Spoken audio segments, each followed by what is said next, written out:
আনুষ্ঠানিকভাবে দায়িত্ব নিলেন ঢাকা বিশ্ববিদ্যালয় কেন্দ্রীয় ছাত্র সংসদ ডাকসুর নবনির্বাচিত প্রতিনিধিরা।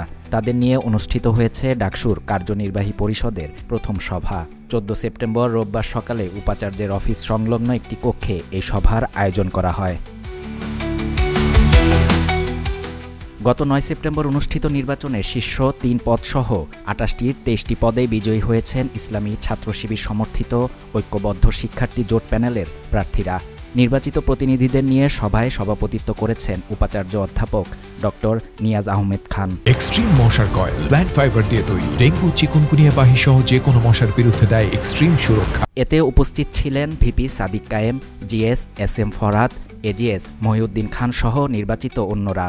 এ সভার মধ্য দিয়ে ঢাকা বিশ্ববিদ্যালয়ে 2025 সালের ডাকসুর নির্বাচিত প্রতিনিধিদের কার্যক্রম শুরু হবে বলে আগে থেকে জানিয়েছিল কর্তৃপক্ষ। এর আগে গত শনিবার ডাকসুর জিএস এসএম ফরহাদ স্বাক্ষরিত এক সংবাদ বিজ্ঞপ্তিতে এ সভার তথ্য জানানো হয়েছিল। সভা শেষে জানানো হয় ঢাকা বিশ্ববিদ্যালয়ের সিনেট সদস্য হিসেবে 5 জন ছাত্র প্রতিনিধির নাম পাঠানো হয়েছে।